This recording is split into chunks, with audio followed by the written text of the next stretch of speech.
Hola amigos and welcome to Barcelona for the Artemis Esports Spanish Grand Prix Power F1. It's round 2, we're in Catalunya, the Circuit de Catalunya in Spain for the Academy Series round 2. And with me, as last week, is, of course, Shakir. Is that how I say it? I keep on messing up your pronunciation. You nail it every time, you're 100% so. Speaking of, well, we're 2 for 2, and this Grand Prix apparently is 10 for 10. We've had 10 drivers win this race in recent history, but Lewis Hamilton and Michael Schumacher, as you can see on the screen there, joined the most successful drivers here. And we will be standing among them today as we travel around this 2.9 mile, 16 turn circuit. It's a bit of a paradox, I must be honest, this Catalunya. It has everything you'd want in a track: fast straights, slow corners, medium speed corners, high speed corners, undulations. But I'm going to be honest with you, none of the drivers would rate it as their favourite. Take from that what you will. I'm sure we'll end up talking about that a bit later, but we'll see how they do today. But I haven't heard good things recently about Catalunya. Your thoughts, just as we get into the game here? Yeah, it's a great testing breed in a sense because it has such a variety of different speed corners. It has the long straights, but I think the key thing is the overtaking isn't super friendly. And then the biggest complaint that I always hear is that final chicane, those last two turns, 15, 16, I want to say, just kind of ends up any chance you have towards the end of the lap. So that whole second half of the lap is kind of just maintaining position. It's really tough to make a move at times. So I can see where a lot of those complaints come in, even though this track has a little bit of everything. It does sound like the perfect track as we just get into the session here. By the way, the output window is up for you, my friend. Hopefully it's working. Finally got around to fixing that. Appreciate it. And I have no audio unless I pause and unpause. Thank you, F1. But unfortunately, we've only got 7 drivers here today. But hey, we were surprised last time with how great the racing was with the small number. We will be working on filling out the grid. It's a shame because we had 16 sign-ups. And there's one of them, is Axie, as he recovers from a spin down at, that is turn 3, the long right-hander. And as a driver myself, and what I'm hearing, and we may as well go through this and get the pain out of the way, because I don't want to badmouth the track. It is still a nice track. But whatever it is on this year's game, I mean, I've heard a list of complaints. It's difficult to overtake, despite it being so wide and open. Again, we'll get onto that further on down the line, and why qualifying is so important. But we've got a general lack of grip. The rear goes everywhere. You'll lose traction going up the hill sections for no apparent reason. The tyre wear is horrendous on every compound. Yeah, but the main problem I hear a lot of drivers say is you can't overtake around here. And it's true to a degree, because, and I'll tell you why, this is where we get into esports sort of territory here. Basically, what I've heard from the guys up front, and I've seen this myself, is Casito goes on to pole. He missed last week, but he's obviously stamping his authority down now. Felix will be next to come across the line with a 1:19. Almost a second, over a second slower. Jeez. Actually, really not saying a competitive time because he spun, but we'll give him a go. And 1:41, obviously not competitive at the minute because of that spin. But coming back to the point I was saying, every driver basically says on pretty much all the tracks on this game, aside from the likes of Monaco, you have multiple lines that you can take. They're very unconventional, but they essentially mean you get the same pace around the track for running different lines. So, some drivers will run some corners tight, some will run them loose, as Roham goes on to pole. 17. Just ever so slightly faster, but it's enough, carrying on that form from last week. What can Christopher do with hopefully a fixed car? He did a 1:10, apparently there, but that was with a corner cut, clearly. Because it was invalidated. But basically what it is there's multiple lines you can take around the track. Except for Spain, despite it being so wide and open, as Thomas D runs very wide there. Especially these first couple turns. And still goes P4. You'll maybe get an overtake down into the braking zone, but because there's only one line that's fast, if you don't follow that one optimal line, you're losing time to the car in front. But how can you overtake the car in front without taking a different line? It's a paradox, you see? You need to go a different way to overtake the car in front, but as soon as you do that, you're compromising your own time. And it's not exactly an insignificant amount either. You know, this is one of those tracks where if you mess up in Sector 1, you're never getting that time back. You know, if you're 2/10 down in Sector 1, you will be 2/10 down at the end of the lap, even if you nail the rest of it. Yeah, so it's impossible to really catch up in that sense. And then when the racing comes around, tough to make the move. And in qualifying, sometimes difficult to put the speed down. But we'll see a lot of those consequences come out in the race as well. Christopher, by the way, invalidated this lap, but he's coming into the pit. That's the second lap he's invalidated, so he's boxing back now. To back. And that's the thing, when you lose the rear, it's so easy. And I believe it's tradition at this point to basically just say a collective, screw you, Sector 3. Because not only is the hill section terrifying, because you lose all traction on the rear because of the undulation. Very tough. Yeah, basically because you go uphill and the car essentially bottoms out and you lose the rear. Very easy to do. But that god-awful chicane in Sector 3. We have Thomas D coming through now. I've never heard a good thing about this chicane. It's tight, it's slow, it has sausage curves on both parts. And all it was installed back in, I want to say, 07? As Hanoi is trying to get back on track there. Or Hanoi's, this is, by the way, Hanoi's first attempt also. So that's ruined. He didn't set a time like everybody else. I guess Christopher didn't either. Felix on an out lap meanwhile as well. And that's Axie boxing, so it'll be Felix who'll be next to set a proper lap.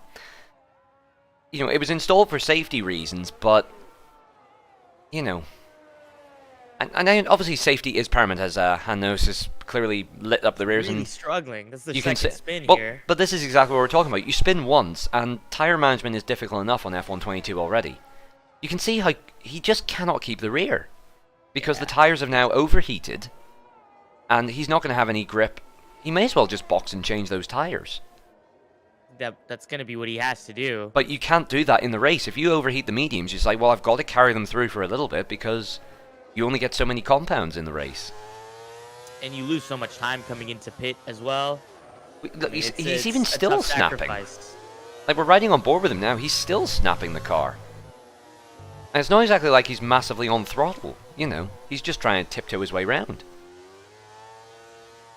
I mean, looking at the wheel inputs, I'd say he's on controller as well. So that makes it even more difficult for him because you don't get the same gradual... pressure on the throttle and brake. Not so much on the brake. Braking you can get away with if you run ABS, basically. There's no shame in it. I run ABS. You know, otherwise I'd want to kill myself. But, I mean, I'd want to around here anyway, but you know what I mean. But, you know, there's no shame in ABS. If anything, it makes you a little bit quicker because you don't lose too much in terms of braking. At the pro level, you'd lose some. You know, but at this sort of level, it doesn't make any real difference. Traction control is where it's at, though. If you want to be running at least medium. But we've even heard from F1 drivers on recent games, and including this one, that medium traction control feels to them what no traction control would feel like on a real-life F1 car. They are still very slippery on medium. As we watch Christopher... Oh, and you see what I mean? And that turn 3... That's not the first time we've seen someone spin there. Hanoi spun. Axie's had a spin there as well. Yep, actually, he survives this time. Spun there in his first go. So 4 drivers have spun right there. Now here's the thing, and this is the thing with turn 3. You can take it flat in theory, but again, in theory, on paper you can. But if you want, but you can only do that if you run yourself out wide. Ironically, even though the racing line in game will tell you to do that, that's not the optimum line. The optimum line is to hug the inside as much as possible. You know, physics is now turning in its grave at the minute, but that's the way it works. The problem is, if you go to the inside, and this even happens in time trial, that's classified as the dirty side of the track. So you've got all the debris and all the tire deg along there. So even though it's still quicker, you have to be so careful on that throttle. I mean, you can take it 6th gear. Some would brave 7 on the second half, but what you really want is 6th gear and about maybe 80% throttle input, maybe 90 at a stretch. If you go foot flat to the floor, it'll feel fine for like the first part, and then suddenly the rear just says, no thanks, I've had enough. And speaking of having enough, Christopher has pulled off to the side there. As Casito improves on his time. Wow, into the 117.7. So yeah, halfway through qualifying, that's the first of the second attempts of a hot lap. That's my Roham boy. is coming in on theirs. Axi's coming in for theirs as well. They're at sector 1 at the moment. Yep, Axie is slightly up on his first sector, it seems. We'll stick with Axie, actually. And we're right on Roham board. is coming up. But just watch the throttle inputs. You'll see how gingerly you have to take it sometimes around here. It is akin to driving on ice. And they're running with the soft tires here, right? So as you mentioned, it's no perfect balance. I mean, once you're racing with the mediums or the hards, Yep. doesn't necessarily get better. And you only get one run, that's the thing. Even quali's harder, because on most tracks you can maybe get away with a second run. Heck, most drivers like to go for 2 runs just to get some scrub on the tires. You do that round here, your tires will be past their best after 1 flying lap. You get 1 shot on each tire, and that's it. I mean, because the tire wear is so atrocious. And put new tires on after they messed up their hot lap. Axie crossing the line with their hot lap. 118.8's their current time. 118.6, improved by And just over a 118.6. tenth there. I mean, it's a good effort, but I can see where he's losing most of his time, and it's in that chicane in Sector 3. Understandable, if he's on, if he's fairly new to it, you're taught, basically, we've all got PTSD from last year's game. Because the curbs were deadly. You touched any curb and you were dead. And it's not as bad this year, but there are certain curbs that will still destroy you, and one of those is the chicane at Sector 3. So you could see he was staying well clear of the sausage curbs, which is good for avoiding damage, particularly since you can actually damage the underfloor in this year's game. But if you don't hit it just right, you lose a bunch of time, making essentially a 90-degree turn twice. Roham to the line. And he... Oh! Wow, 200ths off pole. 200ths. Yes, 200ths off. But not fast enough to beat Casito, who's in the second go has been really flying. Of course, Roham now effectively at championship time. leader at this point, we should say. Last week's winner moved up to Challenger 1 and immediately won the race. So not sure why he was in not sure why he was in Challenger to begin with. Because we posed the question, what would it look like if JTK moved up to the next level? Where would they be? And I think neither of us really thought that that's what the result would be, but came in, moved up to the next level, and took first place. I mean, so his JTK qualifying no longer pace... competing here. His qualifying pace was great. His race pace is certainly up there with the winners. He did but obviously you saw have him practice in action competing against him. Yeah. What was your perspective there? I mean, to be fair, what helped him a lot was, unfortunately, Challenger 1 acting like idiots on lap 1, it must be said. We had about was a lot of contact. We had about 10 separate incidents on lap 1. Wow. Now, granted, most of them could be classified as racing incidents, but the fact was that, it meant it ruined a lot of drivers' races. Me and my teammate were actually involved in that. We had a bottleneck in turn 9 that sort of fed through into turn 10, as Casito nearly... Oh, he loses it in Sector 3. I called that on board there. Just going up the hill section. But we actually, we had a bit of a bottleneck, and, of course, when one driver slams on the brakes, these cars don't have brake lights, and we're not all lightning speed reactions, as Casito misses the pit lane. What's he doing? That is... He can't drive backwards. He's going to get disqualified.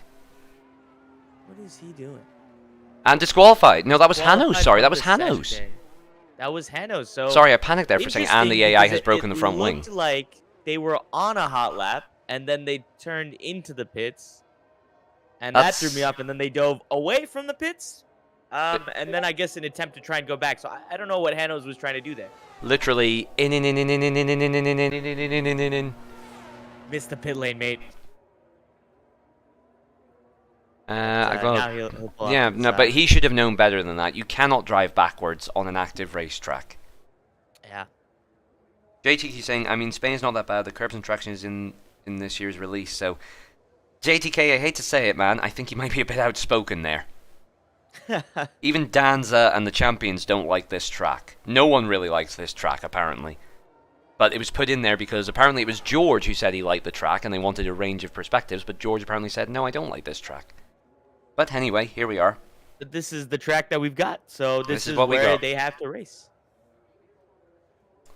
I got a ping, but I'm not seeing anything, which is strange. Just having a look out on track. Who have we got? We've got Felix, but he's already 7/10ths down, apparently. Although still pushing. You can hear how gingerly they're on the throttle there, immediately short shifting to 5th gear Yeah. for that hairpin. Oh, As he's you run said, I wide. mean, that's a turn you could take in 6th, in theory, 90% throttle-ish. Yeah, and honestly, I think that's why most people dislike this track. This was the sort of thing we had, when the vanilla game was out before any patches, where the torque model was completely wrong, and we had, we were taking every corner in 4th or 5th gear. They fixed most of those, but for some reason, Spain, you can still take that corner, which is apparently meant to be a 3rd gear corner. You're taking it in 5th. I mean, even watch here. We'll watch Thomas D. Now, he's gone for 3rd. He's gone down to 2nd, actually. And you can hear, but you can see how much slower he is because he had to go gently on the throttle and nurse the power back up. Very careful to do so. A little contact with the curb there. But this is just a... And the awkward... He actually did the chicane quite well there. Maybe slightly wide on exit, but that's actually pretty much a perfect line. Now, is he going for an actual run here? It looks like he is. Yep, he's activated his ERS. Minute 40 on the clock, so we're getting close to where the final attempts are going to be. So Thomas D's definitely made it. It'll be close for Christopher, and I think Roham could be... Ironically, that warm-up lap from Thomas D was his best effort so far, a 1:19.7. I mean, we love Thomas D. Whereas every other one is like an F1 who's at the skill level as a paid driver, he just keeps on trucking week in, week out. Right. He just does it for the love of the game and the love of Formula One. He doesn't care if he wins or not. I mean, he's still trying to win, but he doesn't let it get him down. He's just happy to be here. He's our mascot, basically. I'm just happy to be. Oh, he ran wide there. Does that invalidate? No, he got away with it. So Casito starting their final lap. Is Roham going to make it? We're just watching Thomas D. Oh, he's gone well wide there. Ooh. Although I can see what he's trying to do. He's trying to get a slingshot for the next corner, but I think that was too wide of a slingshot. Now, does he keep it clean through Sector 3?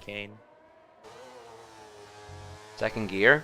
That was that was actually quite nice. That was very well done, Thomas. Now, he's made it too low on the short shifting there, though. This is going to cost him.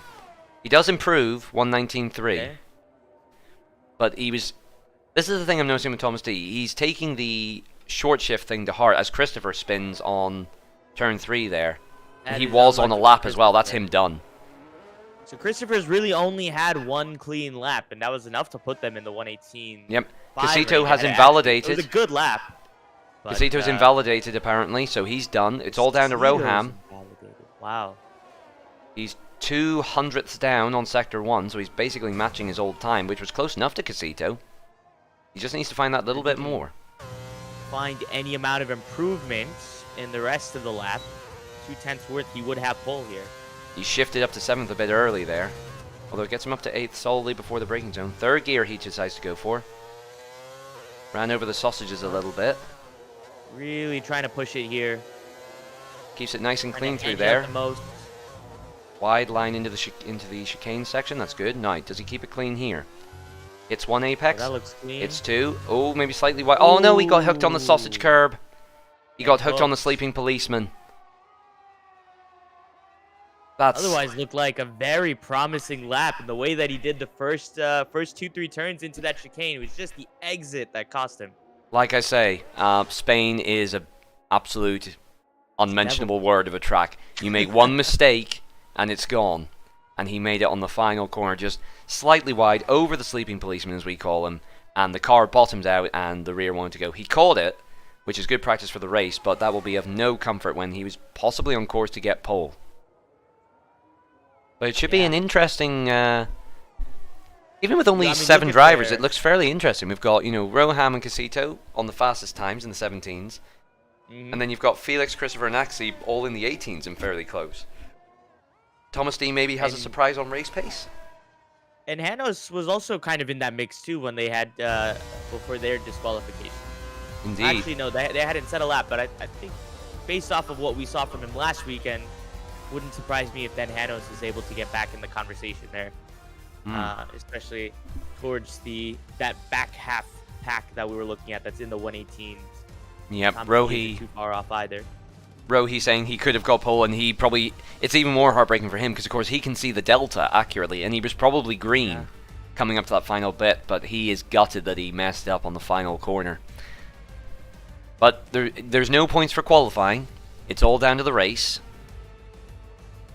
As Casito... Yeah, and if he gets a good enough exit, or a good enough start, he could just jump Casito right off the line.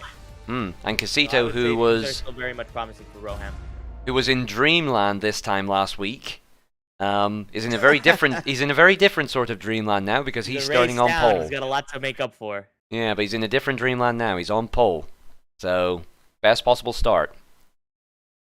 Now, please, lads, no DNFs. We can't afford it. We only have 7 of you.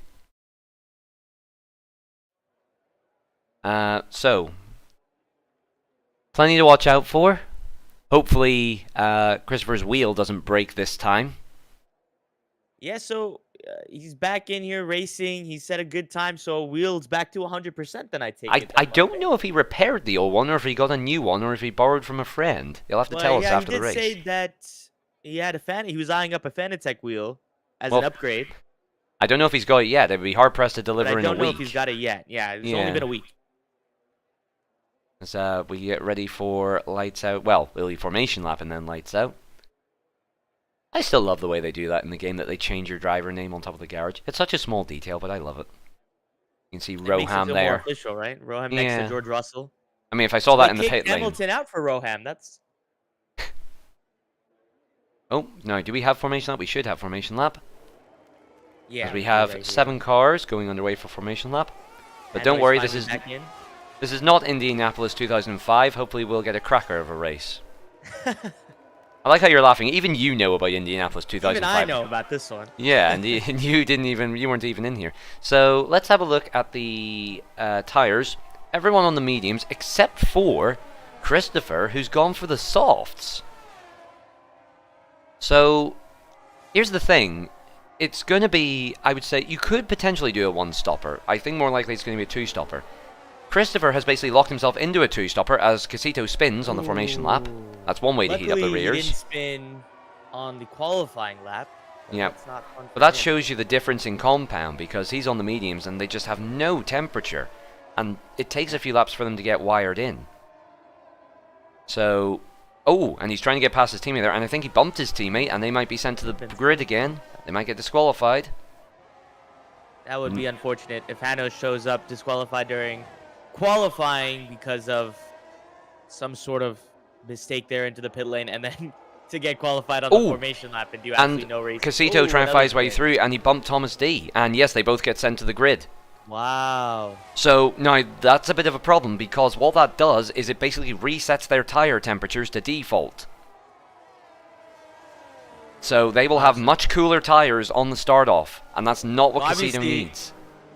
Big consequence for Casito, who's going to have to fight Roham off the line with much colder tires, but unfortunate consequences for Thomas D, who's essentially paying the price of Casito just trying to sneak on by back to their position. I mean, it says no overtaking under, formation lap rules. You still take pole on the grid. You can go through the other cars. There was literally no need for that. So Thomas D is calling him out as well. Whether that leads to an investigation from the stewards, we'll have to wait and see. But I can't get a good camera angle again. Come on. We're getting on board. Casito on pole. And Roham jumped the start. Wow. So it's a drive-through for Roham. Casito gets an awful start with those cold tires, so Christopher now in the lead of the race, taking full advantage of those softs. Can we get a good camera angle, please? So it's Roham in the lead on track, but net lead is Christopher from Felix, from Casito, from Axie, from Thomas, from Hanos. I was not expecting that. We've got a spin. Casito's gone again. Casito, those cold tires. Cold tires, so he's down to the back. And the race so far has been a disaster. Well, this is going to blow the championship wide open, because Roham's going to have a drive-through, which puts him straight to the back. He's going to have a lot of work to do.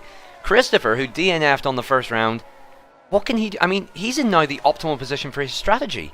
He's going to have clear track in front of him on the fastest compound tire, so he should just be able to pull away here. Which would be great for Christopher, who suffered a lot, obviously, with that wheel breaking in Bahrain. Would be nice for him to make up a little bit. My concern is finally something going his way here. My concern is, what is his strategy now? Is he going soft, soft, medium, soft, medium, soft? What? He's locked himself into a 2-stopper. There's no way he does 1 stop on the Can't do softs. 1. No, not possible. I mean, softs will last about 3, 4, maybe 5 laps at most. Wow. So Roham comes in to serve his penalty. As Christopher, yep, immediately on the pace. And if we look at the gaps, he's already 1.5 ahead, so he's broken DRS straight away. Everyone else going on, no damage it seems, so Roham's got a lot of fighting back to do. And let's see how much of a gap Christopher can pull. So this isn't going to be an exciting race in terms of overtaking, it seems, but more so in terms of strategy. Strategy and the overall implications of what this means for the championship, especially if Christopher can pull away here. Felix is the closest, but then there's a gap about just over a second between him and Thomas D. So now you can start to see that secondary pack forming there in the midfield. Indeed, with led by D Thomas. all the way down to Casito bringing up the rear. And Roham not too far behind with that drive-through. Obviously not ideal, but it can likely make it up. And Christopher spins on the soft Oh, no tires in way! sector 2. So now it's Felix who's in the lead, and we've got an Alpine 1 too. Thomas D now acting as rear gunner for the rest of the field. Christopher down. Oh, but he's opened the door, and no, Hanos hits him. That was a clumsy move by Hanos. That was clumsy. I mean, honestly, every corner it looks like we have a new potential winner. Does anyone else want to take up the front here? How many lead changes have we had? This is our 4th leader in the race, Felix. I think so. Oh, and Thomas D went over the curb. Axie senses the outside and takes it, does he not? Felix now with the fastest lap, but Casito now back on the pace with a 1:21.6. And look at this. Trainer lane coming up. Casito, he's not going to overtake 2 in a turn 1. That would be impossible. Thomas D coming back at Axie. Backs out of it. And was there contact there? I think Casito might be in trouble with Thomas D again. These two have had a bit of a feisty start. Fighting it out. And Hanos battling his teammate. No love lost here, it seems. No team orders. Well, team orders are allowed. But there's obviously no agreement of it. Because Hanos just bashed his way through. And we've now got Axie, who's once again just been minding his own business. Now up in 2nd. Yeah, he was really impressed with Axie last week. The way that they stormed through the field at the start and then recovered midway through the race to come up a couple places as well. So now in 2nd place, a gap to him and Felix. But look at the gap. Another gap. chance to start cutting away. Yeah, but look at the 5 seconds already. I was going to say, Felix is in a really good position at the minute if he can keep it. Now, Casito has made... to battle Casito and Hanos. Casito's made an impressive fight back. He's made an impressive fight back so far. He's on the tail of 2nd and only therefore about 6 seconds overall down. But how much damage did that spin do to his tires? As I said, tire wear is bad around here, like really bad. Yeah. So are they looking like 50 pence pieces at the minute, or has he survived that? I'm going to assume that's not a good thing. To be like no, it's not. Essentially, for those who don't really know about F1, that's what we would call flat spotting. As Christopher spins again at the back, the soft's clearly dying already. Christopher struggling here. Struggling indeed, just a taste of glory in that opening lap once Roham pulled in, or in that 2nd lap, I should say. Unless the wheel is still buggered or something. But basically, when you lock up or spin, your tires, you're obviously hitting the brakes to avoid going too far off the track.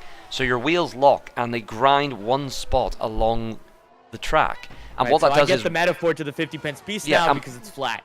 Well, in this case it's more so he's probably turned it more into an oval. 50 pence piece would be more for a lockup because to cure a lockup as best you can, you release the brakes and then reapply it so you don't go into the wall. So it goes small lockup, small lockup, small lockup. So essentially you have small sections with rubber taken out of the tire. For Casito, it's more like he slammed on the brakes and one side is completely grinded down. Where's Axie gone? He ran wide. I thought he spun for a second there. Casito was making a move up the inside, so he might have just lost it there as the push came through. I think I pointed this out last week. Axie does tend to leave more space than he needs to. Now, he plays it safe, it's great, but it also was basically opening the door and Casito said, thank you very much, I won't need to ask twice. And that gap between this pack here and Felix is still 5.5 seconds, which it was about a lap ago. So now Casito with open air in front, if their tires aren't too bad, could start to make that move and get some recovery in from what we saw in qualifying. And of course, the opening stint of this lap, of this race, which was a lot of struggle. And Axie will spin out chasing down Casito. So easy to do. And then TML Roham also coming through. He's been silently sneaking up here. He's only 2 down on Hanos. And he's still well in the running as Christopher gets 3 seconds for corner cutting. He obviously went across the chicane, trying to get rid of those softs, realizing it was a mistake to go on these. As I say, 5 laps, probably your limit on the softs. And Christopher Hughes has given up. He's retired, so unless he had problems with the wheel again. Could be the wheel problem coming back, a temporary fix or something. Yeah. And again, I hope it was an actual thing that meant he really couldn't finish the race, because if he'd even just kept trucking, 7th place would have been a good, what, 3 points? With the amount of incidents we've had, too, a big chance that even a 25-second gap could be reduced to a couple of positions. Indeed, absolutely. But you can see what I mean with this track. It's very difficult, surprisingly so, compared to last year's game. A lot of drivers in the Academy finding it difficult, and I can't imagine Challenger 1 will be much better, as once again the AI of Christopher comes out on track. He did nothing wrong, but the AI is now going to block Felix's inside line there. Wow. So he will not be too happy with that. Of course, nothing Christopher can do. He's done nothing wrong, but thank you, Codemasters. What was wrong with getting the mechanics to push him into the box? And it's still out on track. Casito passing by. And the AI now going to the outside, and Hano's having to take evasive action. That AI is causing havoc. And it's still going. Still going. And that yellow flag is waving now because of it. It's finally looks He's like pulled away now, let everybody else pass, and now it's despawn. Typical, isn't it? So the gap's now fairly stable. Casito not actually gaining at the rate I thought he would. It's down to 4.8, but it's taking his time to get up there. Felix obviously with good pace and obviously able to control the pace of the field. Axie still trying to catch Thomas D. Thomas D settling into a bit of a rhythm here, I think. Touch wood. I think he's the only one that hasn't spun. No, just had a little bit of contact a couple of laps ago with either Hanos or Casito. That was on the formation lap as well, so yeah. No errors, I should say. Everything has been inflicted on them rather than and this is maybe, done by themselves. are we going to see maybe a tortoise in the hare scenario? You know, he's obviously not pushing the car to the limit, but by doing that, he's not spun, he's not burning the tyres. You know, he's just trucking on. And if there's mistakes in front, which are not impossible, we've seen that, could Thomas D end up on the podium or maybe even winning? You never know. Well, there has not been a shortage of incidents so far, especially between the two Aston Martins. This gap with Felix, by the way, down a second in the last 2 to 3 laps. So something is happening. He's not comfortable to push as much. So we will certainly see some sort of catch-up here with Casito or Hanos or Roham even.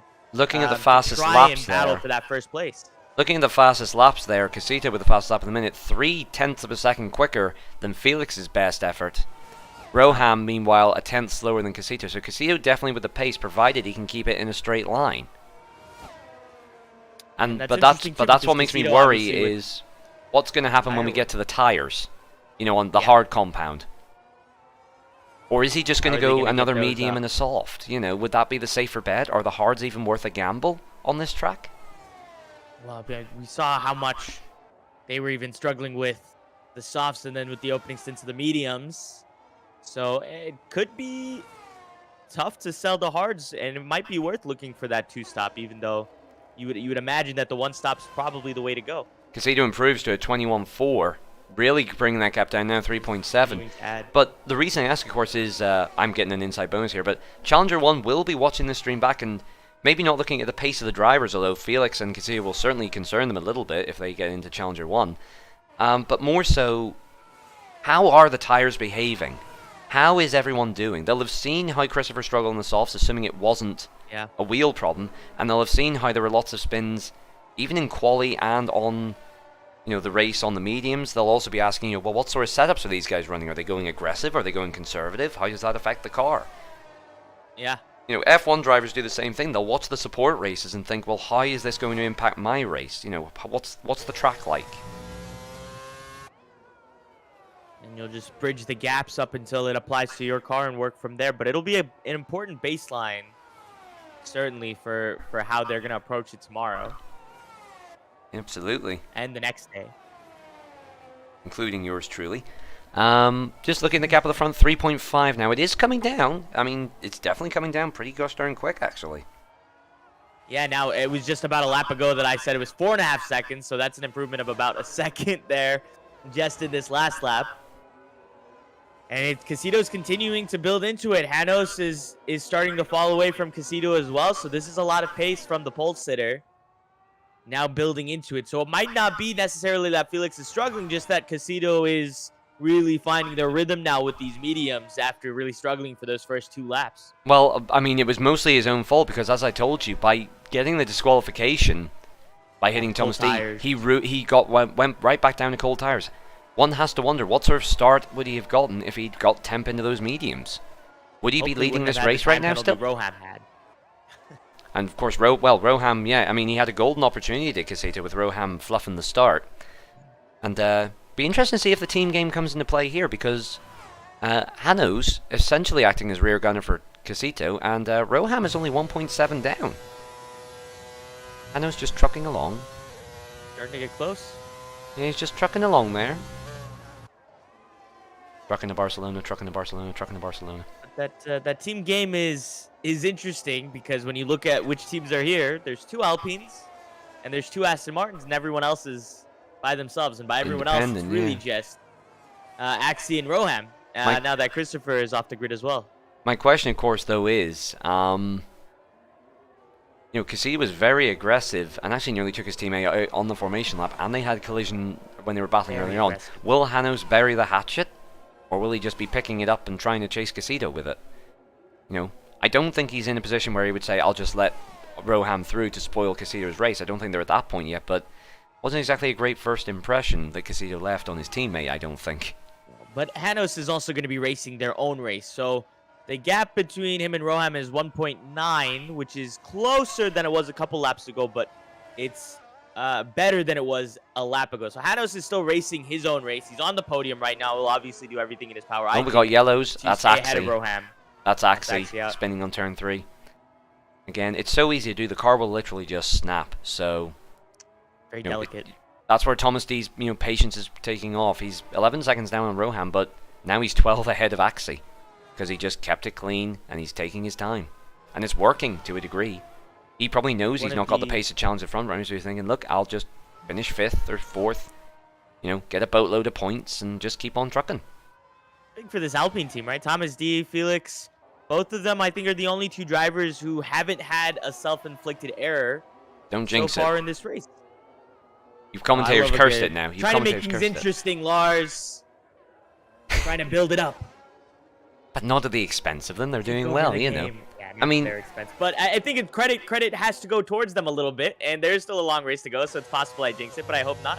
I think But Casito... they've done really well for themselves. Thomas D, right, as you said, 5th place, comfortable, not far from Roham. Felix holding on to that 1st place. The gap is slowly falling away, but they've done well to keep up that position for the first third of this race.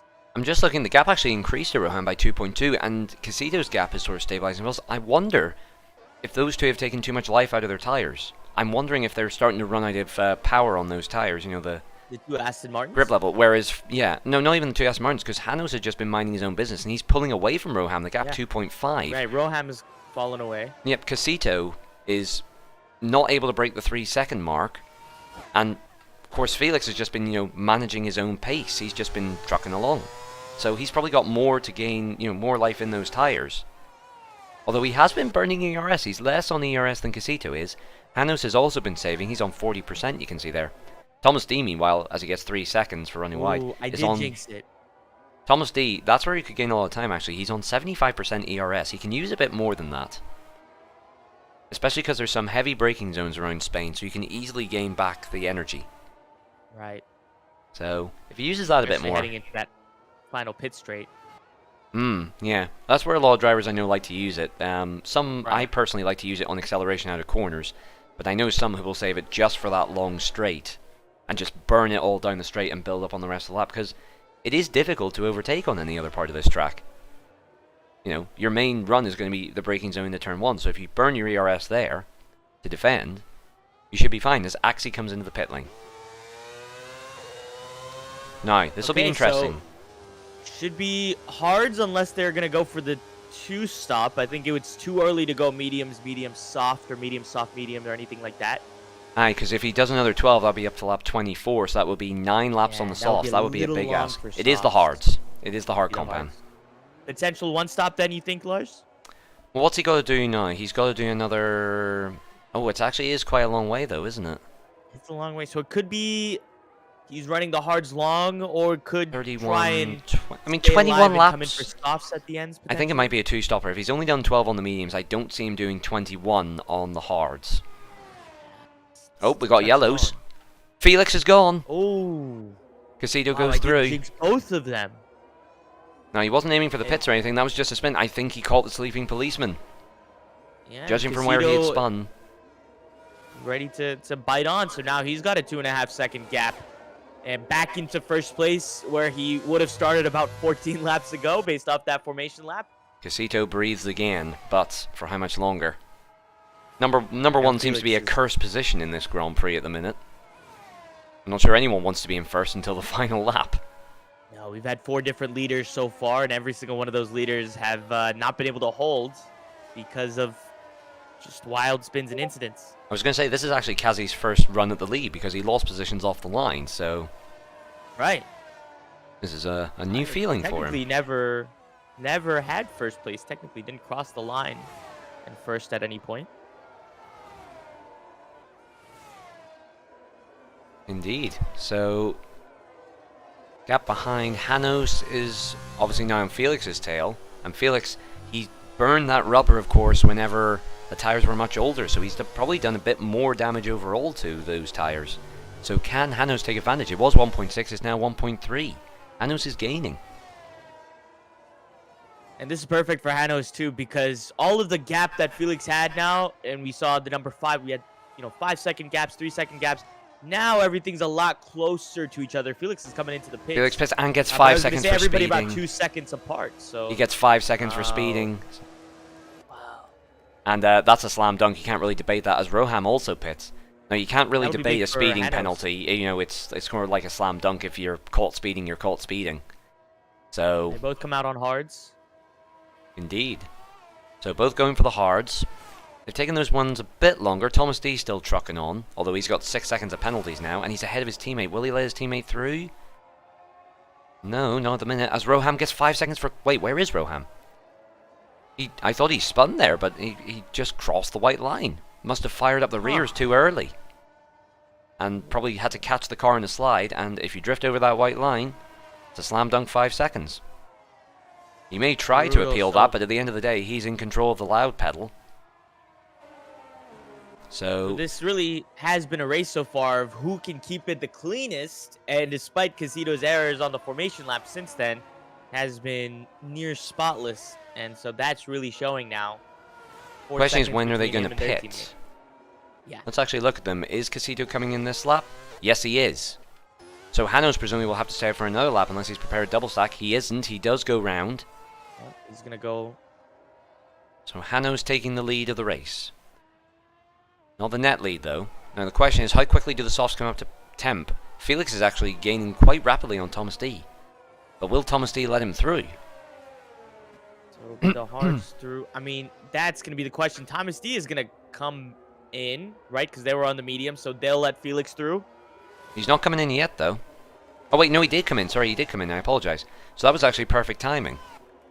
But of course now... probably let him through a little bit earlier, but I think just held on to that position anyway. So I wonder if that even cost Felix anything at all. Everyone going to the hard so far. Hano's the only one on the medium still. And of course now what we've got to keep in mind is Felix and Roham have that extra 5 seconds each to contend with. Felix immediately saying the purple sector won, though. So yeah, those he's got the hards up to temperature quite nicely. Maybe the hards will be better than we thought. It only took him about a lap or so to get it up to temperature, and that's not bad for hard compound. Under though. 3 seconds now. Considering that, you know, I mean, most drivers would say it takes 2 to 3 laps to get the hards up to temp. If he's got that up in one lap, as Roham gets 3 seconds for track extensions. So Roham is really struggling then with these hards. It looks like they're continuously running since he's made the switch. Has racked up quite a few penalties.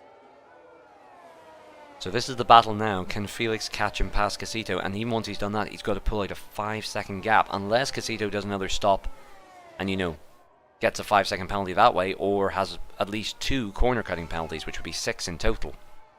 Yeah, Casido's kept it fairly clean just so one far. lap, as Casido is still trying to get his tires up to temperature. Is now down about a second, 2.3 seconds the gap. Roham with the fastest lap. And Hanos... No, did he cross the white line on your screen? I don't think so. And yet he didn't get a penalty. I looked a touch late, to be honest. So unless there's like... But, oh, Roham. Ooh. Yep, Hanos just doesn't have the temperature to fight this. He's just come out of the pits. Roham at this point, with the way Felix is going on their hard tires, Roham should be much more comfortable than he appears. So kind of a slam dunk overtake there on Hanos. I'd tell you what, they're all concertine, because Castillo is not the most comfortable on the hards. Felix is closing the gap, and Roham is closing the gap to Felix. We saw that gap go as low as 2.3 seconds, so now Casido seems like he's starting to get these tires in a comfortable window. Now that gap, and you can see Hanos. You can see Hanos there weaving left and right on the straights, just trying to find some temperature. Well, they don't want to lose track of Roham, right? 1.2 seconds, 2.7 seconds off Felix, and they have those penalties. So where Hanos isn't the most supporting when you look at the fact that there's cars ahead of him, but where he is right now is good enough for second place. He is net second, but I thought I saw a lag spike there. I think Hanos may be lagging. Maybe that's why he went over the white line on my screen but didn't get a penalty. As Roham breaks into the 1-minute 20s. And he's rapidly closing. He's within a second of Felix now, actually. He's going to have DRS and ERS.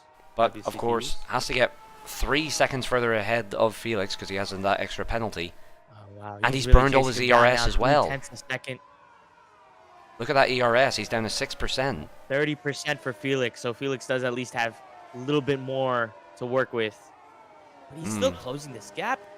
Yeah. Down to 0.2 there for a moment. Roham's really loving these hard compound tires, it turns out. It took him a couple penalties to kind of find his groove. But maybe now this is the renaissance for him. Well, it'll have to be a heck of a renaissance if he wants to win this race. And of course, if he pits again, which I think he will have to serve that 5 seconds. You can't just delay it until the end of the race. You have to serve the 5 seconds in the pit lane. Yeah, and the only way he could take that penalty to the end and fight it out with the stewards is if he does not pit. But unless he can prove lag or something, I don't think he will get that removed. He certainly won't get the 3 seconds removed. He might get the 5 removed if it's because of lag. Now, let's see how much...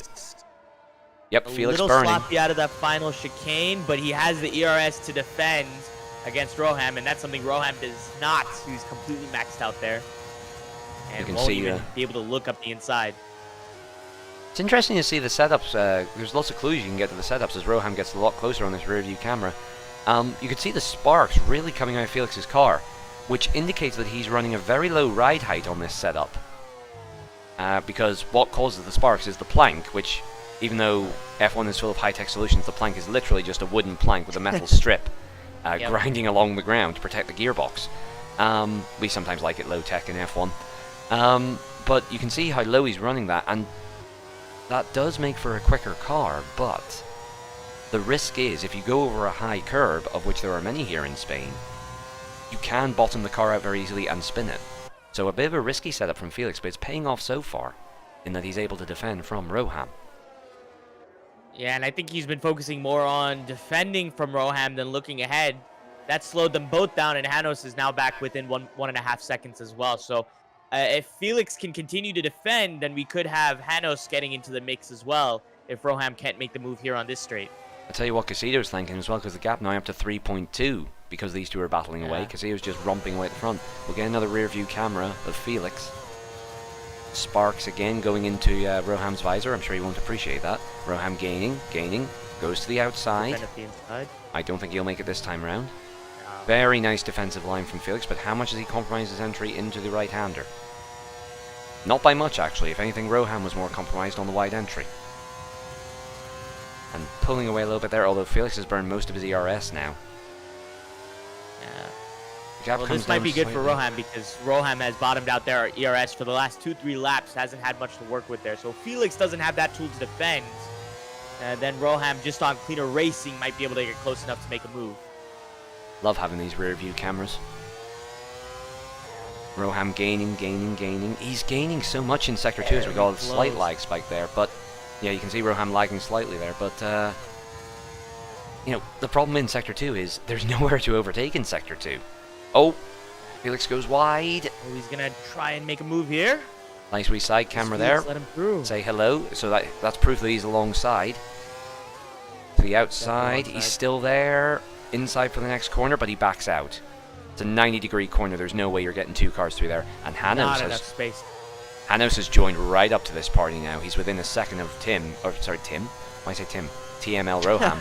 Roham. Sorry, So I'm this very played perfectly into Hanos' hand though, because now Roham, because of that ambitious move there out of Sector 2 into Sector 3, is not in a place to challenge here on the pit straight. And now Hanos is less than a second behind Roham. So now everybody's within DRS range. Speaking of Hanos, let's get the best seat in the house. He's got a brilliant view of this battle. You can see Roham is charging. Yeah. Actually, they're both charging. You can see the red light flashing on the back of those F1 cars. That means they're charging ERS. Looks like Felix went a bit wide again there. Roham crawling all over the back. And all this time, even if Casillo's not fully pulling away, he's stabilizing the gap and he's protecting his tires. How much is Felix using to defend here? How much is Roham using trying to get past? Roham is using... We've just still got- not letting his ERS go above 10%. Oh, He's trying to Hanos. stay in range. Hanos taking the escape road there. Ooh. He had to take the long way round, and he's now dropped well back. So it's back to these two again. Bit of pressure off Roham now. Not that Yeah, a Hanos bit is of a under much spin pressure too. because Thomas D is now 27 seconds adrift, and poor old Axie, a further 8 back from that. That's a bit early. Yeah, Axie. But we've seen Axie fight back, so I wonder if he does get back and with 13 laps to go, close this up and battles Thomas D for We ride on board with Roham, place. and you can see they're both out of ERS. Roham is completely empty, so is Felix, but he has the DRS. We go side by side. Who last of the late breakers? Oh, and there was slight contact there. Slight contact, but Felix holds it. Well held, sir. I mean, Roham was ahead. He did have the right to the racing line, but was that too much of a squeeze on Felix? Swooping around the outside, he was ahead, but Felix really would have needed to have backed out there for that to go clean. So I mean, technically he qualified as a racing incident. It's one of those things that is very borderline because we do encourage close racing, and he did have a wheel alongside. He was counted as alongside, by which logic you should leave one car's width. But Now the question is it one car's width? And I don't think it was. but then the argument could also be made that, you know, Roham had the move done, he was on the racing line, and Felix was fighting a losing battle. That could be... so I think that's why we would call it a racing incident. Yeah, I would agree with that. But it's not game over yet, because even if Roham is ahead, he's got 3 more seconds of penalties than Felix. So Felix is still net second at the minute, even if he just stays with Roham. Who's been the biggest beneficiary out of all of this is Casito, because that gap from first to second is now nearly 4 seconds.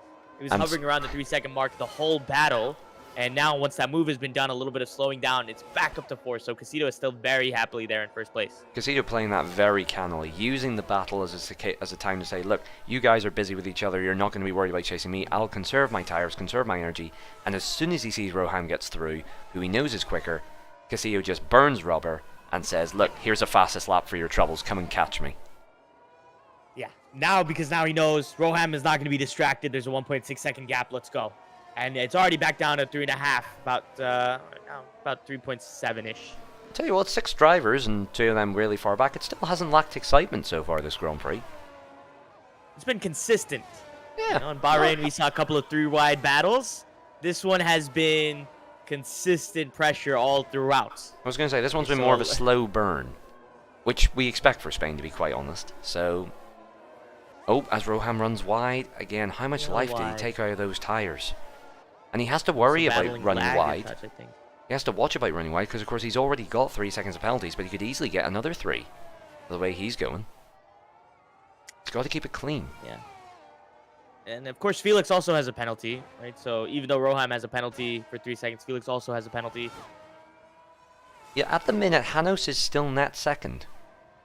Because it's 8 seconds for Roham, 5 for Felix, and neither of them have... I mean, the gap at the minute is only about 3 seconds between Hanos and Roham. Overall net gap, I would say, so... Hanos is just chilling here. It could be still be an Aston Martin 1-2 at this rate. Yeah, Heck, if anything Hanos happens was to very Casito, close to just putting them in the rear view mirrors as well before having to take that service road and back out into that second sector a couple laps ago. he's closed it up again though, quite handily. But at this pace and at the minute, if anything does happen to Casito, Hanos is on the net lead here. He's winning at the minute if anything happens to Casito.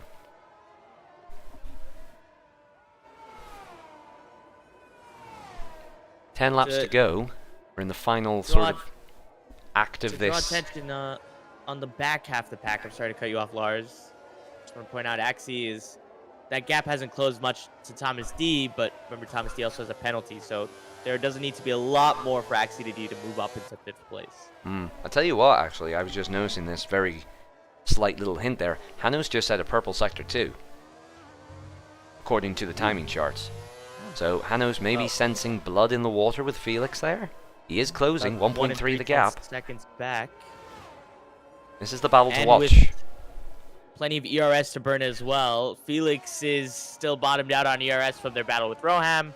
Roham also trying to close that gap. Doesn't have much ERS to work with. Hanos does. About a third of their tank. And remember what I told you last week about the magic number. The magic number is 10%. Anything below 10% and you will start to lose just regular engine efficiency. So Felix is constantly losing a bit of it. You can see it fluttering around 9-10 because the car is desperately trying to say, look, I need something in reserve here, my guy. I need to be above 10%. Roham has been sitting below 10 for pretty much the entirety of this lap so far. So see, they're really, really pushing it more than I think their car is happy to take. Cito actually has been burning a lot of ERS. But I think he's got more of a window to do it. I think Roham is now seeing it, look, it's now or never. I've got to push Casito. Maybe pressure a mistake or something. Because he's worn much more of his tyres out. They were already a lap older to begin with. And, you know, he's got to try and make him do something. He's got to try something different here. Of course, the interesting thing to think of as well is when you start the race weekend, you are allowed to choose your allocated tyres. Question is, what has everyone gone for? Have they gone for an extra set of mediums, or have they gone for the extra set of softs? Logic would dictate the mediums, but we don't know for certain. Hanos, by the way, chasing down Felix. Got as close as 1 2/10 seconds back, and then just struggled out of the chicane there. So even with the ERS advantage, still sitting at about 1 7/10 second back. I really wish, Codemasters, please for next time, give us tire wear indicators on our spectator cameras. Oh, it would be nice. It would be nice to know how well everyone's tires are doing. Because there were still question marks on, I mean, Axie pitted very early, 12 lap old tires. The question mark is, are the hard tires enough to make it 18 or so laps that all of these drivers need it to be? Well, that's the thing. Axie is going to be the control group, essentially. If he pits again, it's pretty... Unless you know he's pitting with like 1 lap to go, maybe to get the fastest lap or something.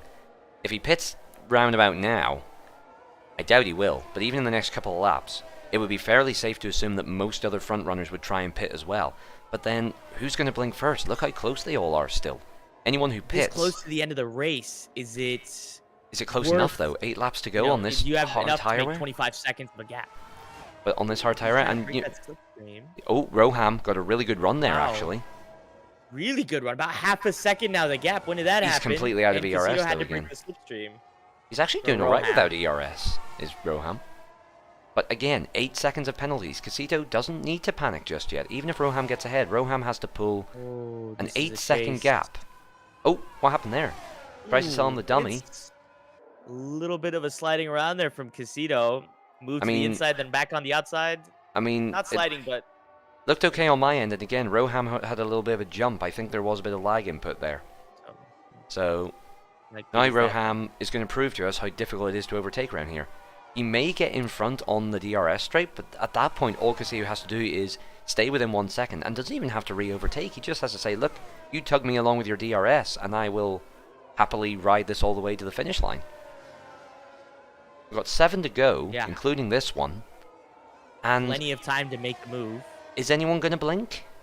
Would someone risk? Because here's the thing. If you pit and go for a nice fresh set of mediums, even softs could maybe make it at this point. You know, the hards must be crying out a little bit at this point. if we knew how well the Is hards were there- running, if the hards are struggling, it might actually still be worth pitting. Because you basically force the other driver into a decision where it's like, do I pit again and have the same compound of tyre to match, or do I try and fight the hards to the end and potentially blow a tyre? Roham seems to find them okay, but doesn't get past. Now, what can he do on the right-hander here? Very close. Riding on board with This is Castillo getting the closer. rear view camera. Actually gets 3 seconds. He backs out. So Castillo now- positioning the car beautifully there. That was very good defensive driving. Didn't even need to move left or right. He positioned his car in the middle and, well, Roham just had no way round. Oh, spinning up the rear slightly there. Roham won't have a look in the sector 2. That would be suicide. This is the closest Roham has had to follow somebody. Wasn't even this close to Felix when that battle was going on. Hanos, by the way, did overtake. And- Oh, sorry, we missed that. Unfortunately, Hanos did overtake Ruff. Must have been some sort of spin out or something. But still, Roham is just 0.3 of a second back. But again, Keep it tight in the chicane. of course, what we've got to understand as well is every lap that he loses here, he has one less lap to pull an 8-second gap. Is that possible, even on his pace? 8 seconds in 6 yeah. laps? I think even if Roham wanted to pit, it takes 25 seconds pretty much to catch up, and then 8 seconds on top of that. I think he cannot. I don't know if he can afford to try and make the jump against Casito Oh, here on Roham to the strategy outside. game. Nope, Casito holds the line well and carries the speed through. Now, watching behind again. Easing off the throttle a bit. Roham may have the run here. Goes to the inside. Casito makes his one defensive move and takes that inside line again. Roham tries But the a over and under. switchback. Nice switchback, really nice switchback. Castillo with the inside line for the next corner. Is he going to run him wide? He gives him the space. Tries to, yeah, but he stays Battle of alive with traction. these still side by side. Castillo just has better traction though, because his tyres are just slightly better. And he wins out that battle. This is fascinating. This is great racing. And Castillo knows that even if he loses the lead now, I don't think there would be enough time for Roham to pull away, unless Castillo makes a mistake. But Yeah, that's the Castillo- nice thing is Casito does have such a big buffer to work with, 8 seconds on Roham, so you would have to make a mistake. So if he keeps it clean, this could still be top step for him, no matter what happens. If there's a weakness at the minute, and I say this as a former teammate of Casito's in another league, if there's one thing with Casito, he is a thoroughbred racer. Now, what that means is, doesn't matter if the car behind has penalties, he will still fight. And what worries me is Casito going to do something he regrets? He saved up ERS there, though, and he's pulling away from Roham. Roham cannot catch him down into turn 1 this time. Roham didn't save ERS that time round, so Castillo seems to have figured out the pattern of when he needs to hold it, when he needs to use it. This right-hander, though, there's still plenty of opportunity for Roham to get a run here. He's gonna This look on time the Roham outside. goes to the outside. Tries to go underneath. That didn't work as well, Switched though. it back here a lap ago, but yeah, it doesn't get side by side here out of that turn. It's interesting to see he's trying different approaches, though, but the inside seems to be better here. And he's actually pulled back a little bit there. 4/10 now the gap. This is great to With watch. that I'm loving this. 8-second penalty, Hanos is still net second place, so this is still an Aston Martin 1-2. At the minute, yeah. So And very maybe comfortable that's why position at the Castillo... minute for them.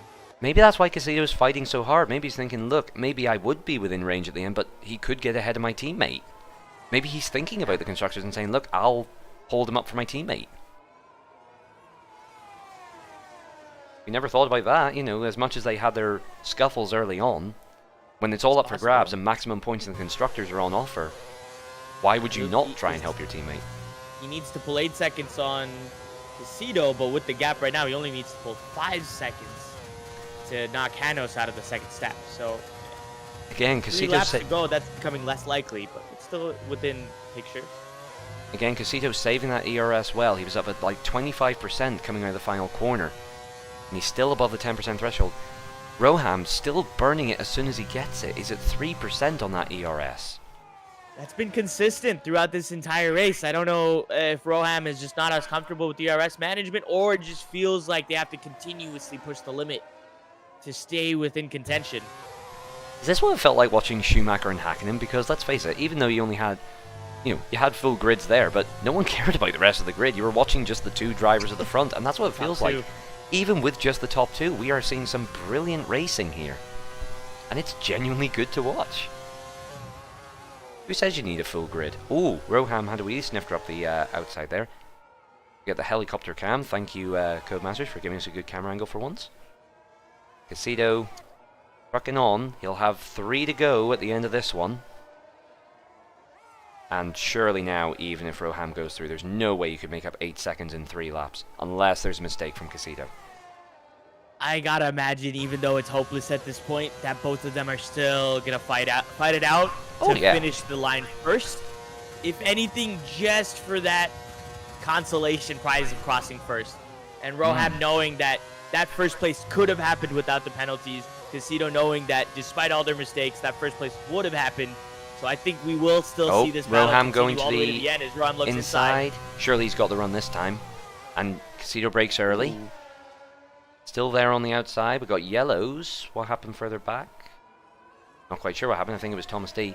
Oh, Casito. Oh, that was a silly switch back there. That was Casito.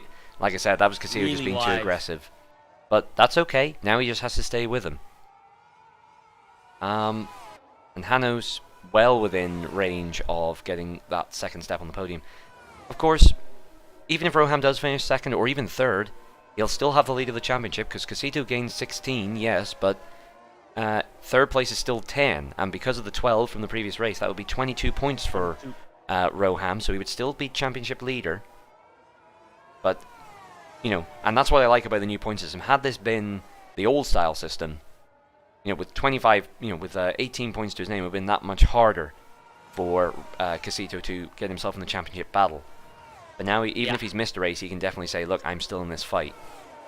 And Hanno's actually closing on his teammate. Gap is now 2.6. And apparently Hanno set the fastest third sector that time round.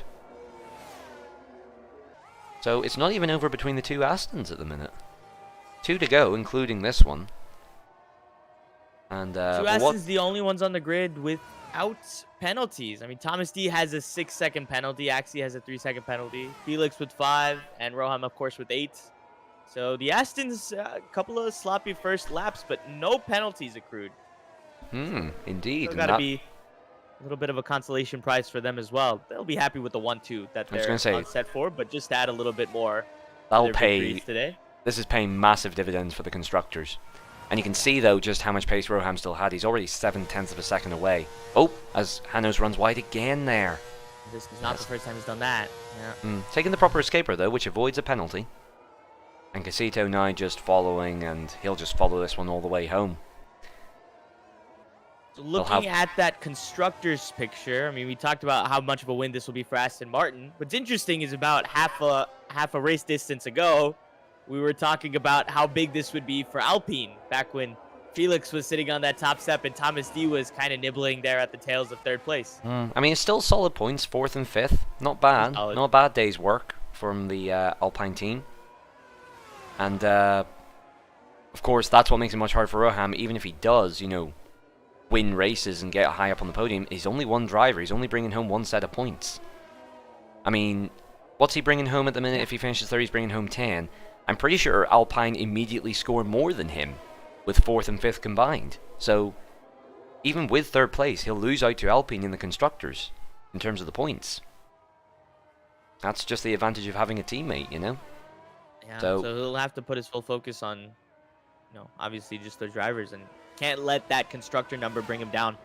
Unless he gets his teammate back in, I would say we'll hope to get more drivers in. I'm not too sure what's happened. We had 16 signed up, and they just haven't been showing. Either they've had Discord switched off for ages, or I don't know what's happened. We did see in the case of JTK, he got a nice promotion and made it worth his while. I just wonder why it's so cold. I just looked out my window and I cannot see the road. It's been snowing, so that happened while I was away. I just wonder what that cold draft was. Yep, final chicane on lap 33. It's going to be Roham who crosses the line first, but the full points will go to Casito. Well done to him. Hannos does take second, and Aston Martin 1-2, and Hannos gets the fastest lap point at the end as well. Felix gets 5 seconds for an unserved penalty. He'll finish 4th, and then we're just waiting on Thomas D and Axie. It was a brave effort by Roham, but He really has no one to blame but himself. He would have won this if not for the drive-through, but that's no one's fault but his own, Yeah. unfortunately.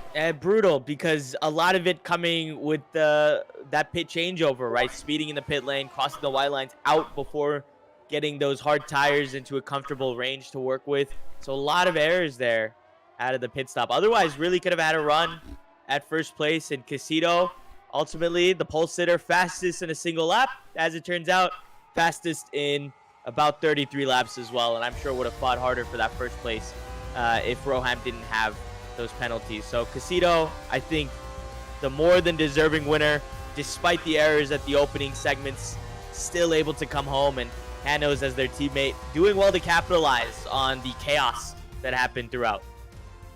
Rohi saying apparently the clutch button on his wheel broke. Well, that might explain it. Which would explain why he jumped the start. So actually not his fault then, a technical issue for the Mercedes. Which is something I never thought I'd say in F1. So actually just unlucky there and did well to fight back. We'll obviously talk to him in the interviews if he's in there. So, but you do have to wonder. Actually saying his pedals were moving for the whole race. Yeah, this was a different Axie this week, I think, than we saw from Axie in Bahrain.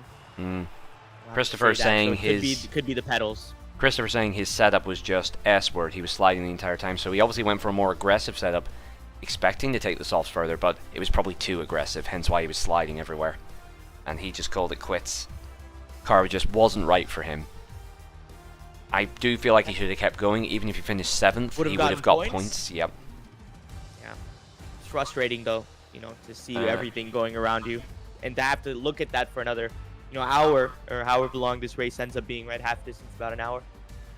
Indeed, and everyone congratulating each other in the chat. Thomas C saying well done to Axie because he made him sweat for it. Good. I mean, those that were battle could have been very interesting. Axie was just a couple seconds away had he not had the penalty from swiping that position away from Thomas D. So that's a battle that was really just on the numbers, not so much on track, but it could have been something big for Axie, who's been known to recover based off of these last 2 races. Swiper, no swiping. Is that copyright? I don't even know anymore. But anyway, we will exit out of that, and we shall get you guys over to our lovely commentary screen there. One professional, one not. I'll let you guess which one is which. Give me a lot of credit, but Lars, you've been the one carrying me, so. Oh, well, that's just because I'm an old hand at this. Not even the commentary part, just at F1 in general. So, you bring the stardom and the charisma, I bring the F1 knowledge. I'm the Martin Brundle of this team, and you are the Murray Walker. High just praise. A charming Murray personality. Walker, okay. Yeah, you're just a charming personality, and everyone comes for that lovely smile, Very nice. But anyway, we'll wait just a wee minute or two just to get people in waiting for interview. We've got Casito in. I see Casito. Let me see here. Shall we switch over? If I can... Yep, we'll move into voice channel AC1 if you wouldn't mind. I'll see you in there. Yep, see you there. Oh, hold on. Oi. No, we didn't call you in yet. Get out. Oh, sorry. Get out. We're not ready yet. Go on. Still celebrating. I swear. Race winners and... A little too fast. Thinking they can do everything, yeah.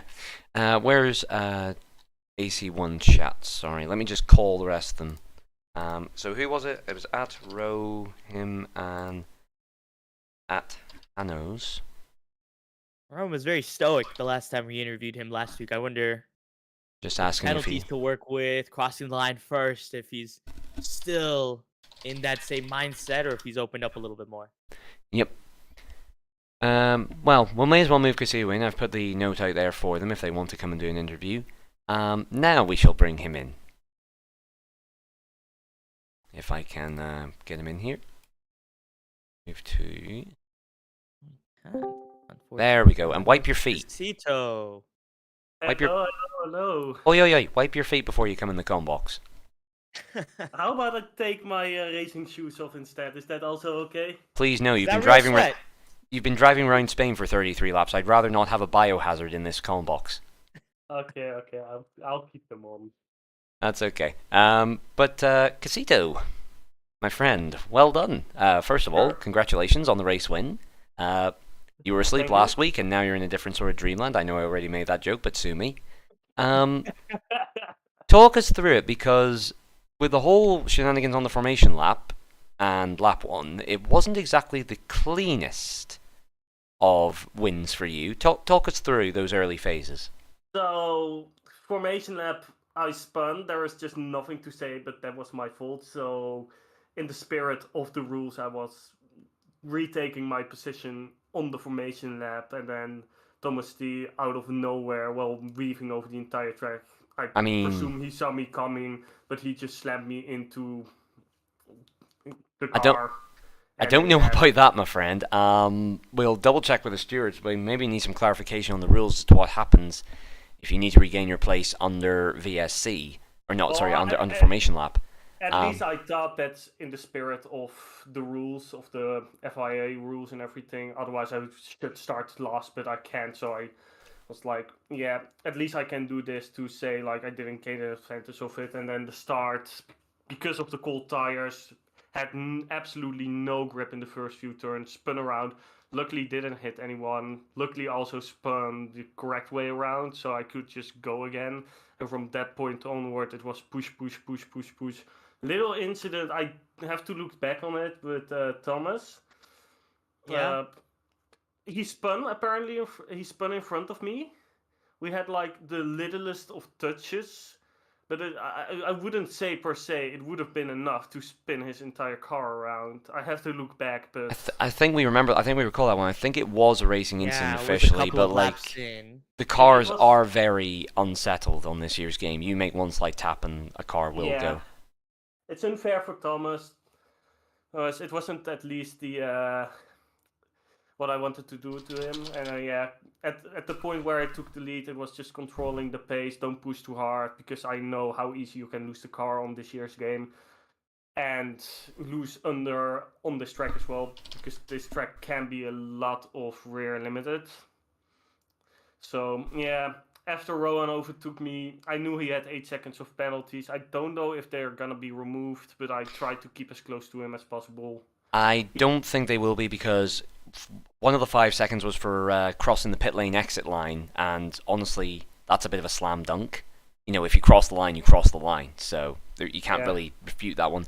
And the other one was 3 seconds, which, although possible to be removed, very unlikely, because it's usually because you have legit gone out of bounds more than 3 times. If Rowan didn't have that unlucky start, I heard that his clutch pedal didn't work. He got the drive-through and everything. I think he had the overall pace, but it would have been a very close race.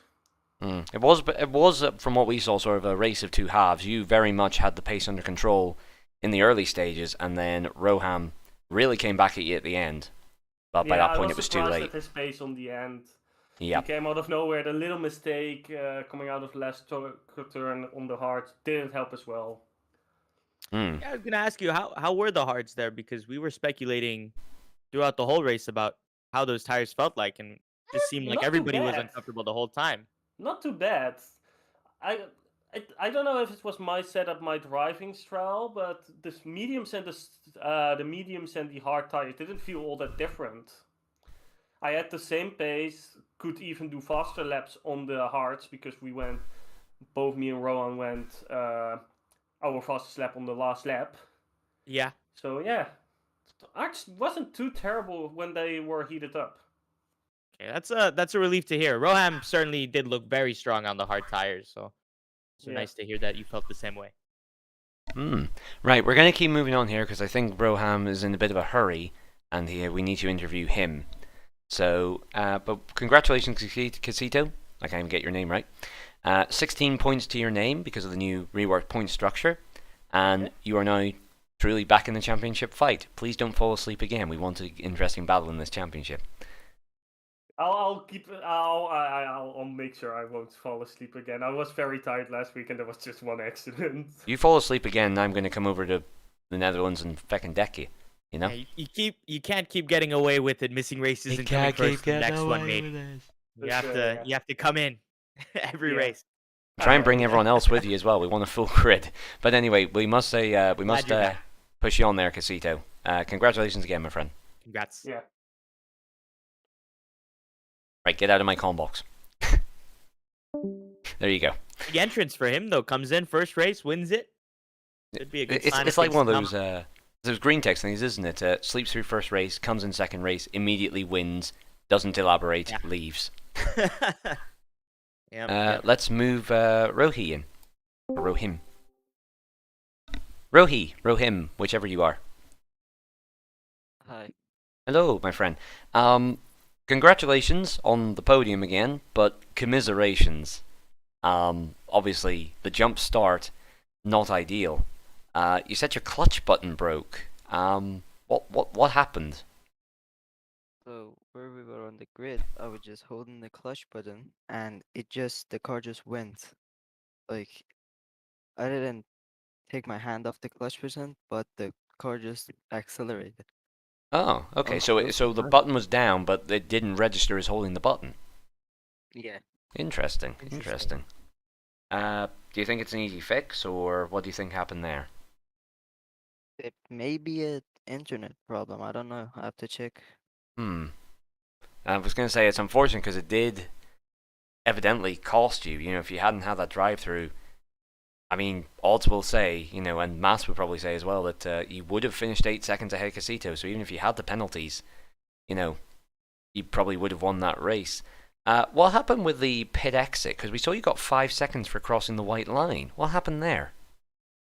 So when I got the drive-through, I think I uh ran over the white line the first time, and the second time, which I pitted, I ran over it again, and it gave me a 5-second penalty. I was so surprised. I didn't know that that would have happened. Yeah, no, that's a rule in F1. If you cannot cross the white line until when you're exiting the pit lane. It is a rule in F1. I don't know if it's the same in other racing series, but well, you live, you learn. That's why you're in the academy. So you'll know for next time to stay clear of that white line. Don't worry, it's felt the best of men. So, unlucky there. Made really quickly. Those last couple of laps, even though you had all of those penalties, you were still really gunning for that first place. So did it kind of help to know that you crossed the line first, even though ultimately you were gonna finish in third? But was there an extra boost there? You I felt mean, like battling it's for gonna that. boost it's gonna boost my confidence because like I had a drive-through penalty and got stuck behind an Aston Martin, but still finished first without the penalties. So Can I just say Second thank you weekend in a for row. yeah. Second weekend in a row that the first place has eluded you. Roam, you feel like next week is gonna be your week? You had the second, you had the third. We see you on the top step next week. fully. Have a quick look at the calendar. Where are we next week? Next week you're at Azerbaijan next week, Baku. Yeah, it's a tough street track. You make a mistake and you're in the wall. You think you can Very true. tame it and take first place? I have the pace, but if it just like circumstances like this race don't happen and I get a drive through, I think I can win it easily, but we'll see. We Win will it easily. indeed. Well, you certainly have the pace. I mean, that's one thing we can say that we've seen. You definitely have the pace.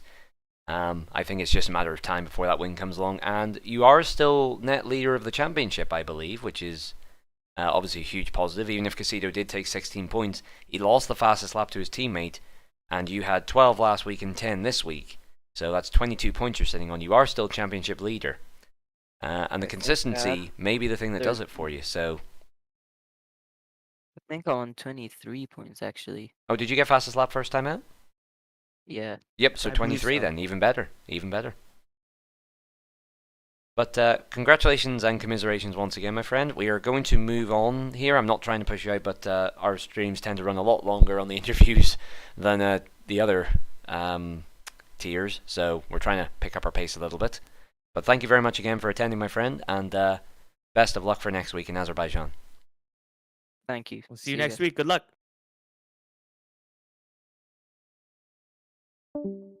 Next we'll bring in Felix next. So, Felix, can you hear us? Felix. Yeah, hello. Hello, my friend. Well, what can I say? We mentioned at one point during the race that first place seems to be a cursed position, and you Yeah. certainly found that out. Talk us through what happened in your race, my friend.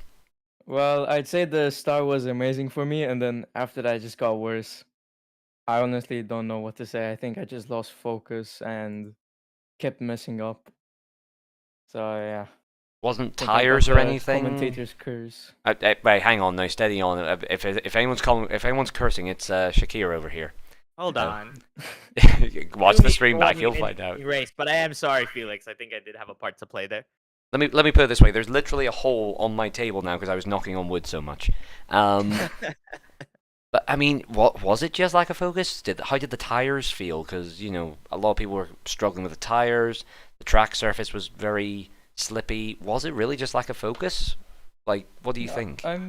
I'd say the tires were pretty fine for me, and the track wasn't really that slippery. Oh, I think interesting. I was just losing focus because I wasn't really. I'm not really awake right now. We could say that I'm pretty sleepy, so I think that messed me up a lot. Don't you But start. Casita was bad enough already falling asleep. uh, yeah, but the track and the tires were fine for me. I don't know about the others, but for me it was perfectly fine. Hmm. Well, I mean, Good to hear. you missed out the podium, but I mean, fourth and fifth. Believe it or not, you still outscored the Mercedes in the constructors. So fourth and fifth, not a terrible result, to be honest with you. That's got to give you some confidence going into the next couple of races that you're still able to bag consistent points. Yeah, I think that's the goal for now. Just keep being consistent and improving on my focus. Fair enough, my friend. Shakir, anything to add? One of the battles that we were most intrigued with was your battle with Roham. Can you talk us through? There were a couple of laps where he was about half a second on your tail for about 2-3 laps there. Were you feeling the pressure there, or did you feel like you had that under control at the time? No, I had no pressure at all. I was pretty confident with him being behind me, and then yeah, from nowhere I spun. Yeah. But I tried chasing him, but the top speed wasn't there. I couldn't even How get did to 300 his kph.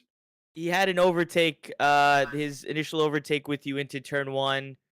There seemed to be, from our perspective, maybe a little bit of contact, but it looked like he was ahead, that he had the corner. What's your take on the incident that happened there into turn one where he did overtake you? Well, I'd say we were kind of side on side, so we couldn't really give each other that much space. And in the end, he kind of hit me, but it wasn't really that bad. I was able to save the car from spinning out, so I wasn't really that disappointed or mad over the impact. So tremendous recovery and a good race and a good result ultimately, I think, for the whole team. Yeah, Congratulations to you, fam.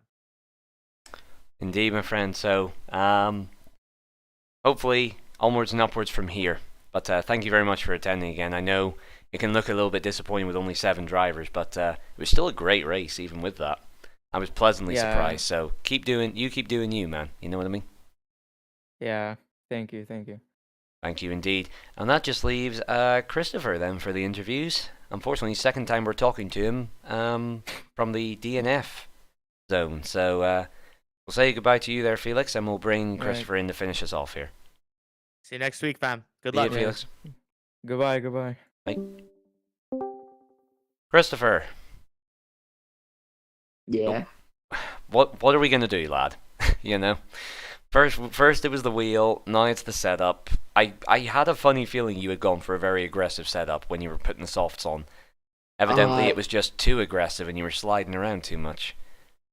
I was sliding around in qualifying too. Yeah, that's what I'm thinking. It was Saw just that, too yeah. I aggressive a think you had setup. only one clean lap really put out or something. Yeah, like that I did a slow lap, so just had a time on the board. So I mean, what are we gonna do, man? You know, there's so much potential in here, and I just want to see it unleashed. You know what I mean?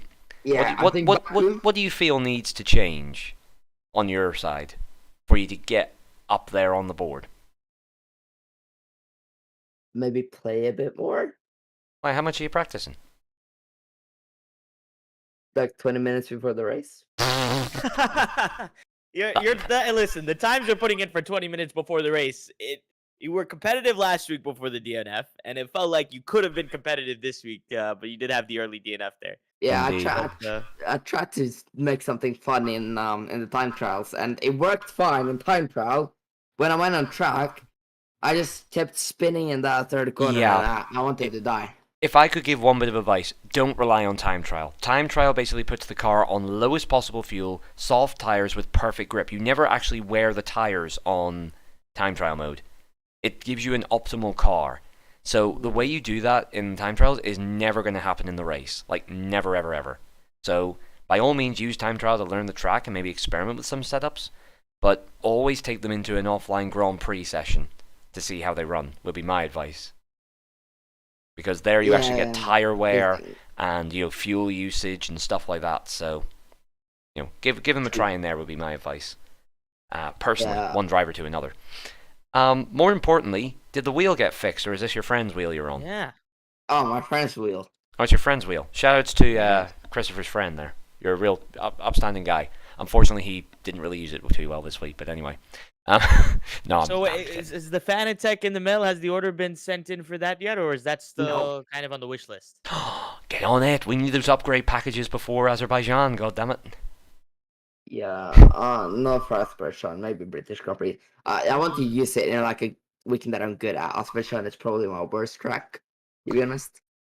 Like, I don't fuck it into Wallis, but I'm very slow. I mean, So. Speed isn't everything, and I'll tell you this much: we saw that with Thomas D today. He only finished, he finished a solid 5th, and that was just because he was the one driver who didn't spin. I mean, look at Hanos, got 2nd place. He didn't have a penalty. Exactly, yeah. Keeping it clean and consistent is honestly more important than outright pace, 90% of the time. So as long as you keep it out of the wall, I think you're in with a really good chance, because you can guarantee that if someone's going fast, they'll either make a mistake, particularly in the castle, and do an I am stupid, or they'll do a battle with someone and there won't be enough room for both of them and they'll clip into a wall. Guaranteed. I guarantee it. Here's my question for you, Christopher. Will you finish Baku? Sorry, Shark just messaged me saying me. Sorry. We Literally me. So I'm not worried about crashing, to be honest. I might scrape off a front wing, but I'm quite allergic to track limits. So I mean, there are no track limits on Azerbaijan. The track limit is the wall. yeah, exactly. So Well, hang on. How does this work? Because you don't touch the walls, but not you... worried about crashing, but is worried about track limits. But Yeah, I was going to say, hold on. How does this work? So you don't touch the walls, but you're worried about track limits. That's like an unstoppable force means an immovable object. I can't figure this one out in my head. The turn before the castle section. Oh, what, you think you're going to cut the inside corner? Yes. Careful now, because there is... a few of those moments. I will give you fair warning. There's a big sausage curb on that one on this year's game, so just watch out. You could bottom the car out even at low speeds. I love sausages. It's fine. Christopher, are you going to finish Baku? That's the most important question that I have. We will wait and see. Maybe the AI does the work. I don't know. I would love to talk to you after crossing the checkered line next week. So Well, yeah, crossed for that one. I don't want to jinx it. So I'll love talking to you even more when you come across the line in first place, because you're the only one who bloomin' finished. Well, I I think we gotta start a progressive thing. Hey, you know, I first can we dream. finish and then we. Yeah, I let's can- start. Let's finish the race, then podium, then win. Right? Indeed. Yeah. Well, No cutting corners. on that There's note, not that's all of our interviews, and despite there being only 7 drivers, I think that was a cracker of a race, wouldn't you say, Shakir? As I said during the race, consistent action. I mean, Bahrain, we had a lot of highs and lows. This one was consistent intensity, always something to look out for, a 1 to 2 second gap throughout the entirety of the race, as well as Absolutely. some close battles there, especially towards the end. So consistent throughout. Absolutely, and you know what? I'm just glad I have you in the com box with me here. We're making quite a team, and it's all going pretty darn well so far. I've probably jinxed that as well. Tonight is the night for jinxing. But as you saw on the calendar, as I bring it up here for you again, we fly away from Spain. The pain of Spain will be left far. I can't think of something that rhymes. I tried and I With failed. that yes. I tried and I failed. But next week we're off to Azerbaijan. So, and that will be same bad time, same bad channel. And we hope you will join us for that, and hopefully we'll have filled out a few more slots. But I gotta say, the core crowd that we've got of the 6 or 7 or even 8 that we've got, really impressive. Like, they're all good racers. I almost kind of don't want to mess up the natural order at the minute. You know what I mean? Well, we'll see in Azerbaijan. I mean, Hmm. I think from Silverstone and onwards, I have quite good tracks for me, but we'll see. Sorry, To just be shout honest- outs to Rohi there saying in the Discord there, go to duo, Lars and Shakir. Aw, It's very kind bless. of him. Bless.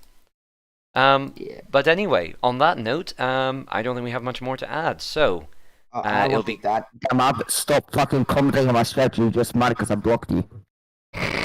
all right. Peter. Calm down, boy. Calm down, boy. Down, boy. Woof. Down. But on Christopher, that, I will let you talk your shit after you finish your race. That's my bar. all right. I love two. you, man. I love you, and I'm always here supporting for you. He already left the box. Take it outside, you two. But on that note, anyway, thank you very much for joining us. It's been a pleasure once again, and been a pleasure commentating with you, Shakir.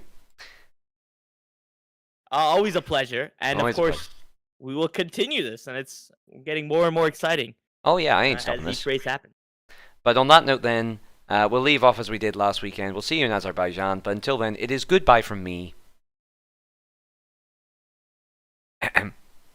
And goodbye from me as well. Sorry, I just gotta flip. There off you of go. this. Well, we I have to zoning out. make amends before the next race. And it's goodbye from him. Until next time, we shall see you all next time for some more Power F1. Goodbye, everybody.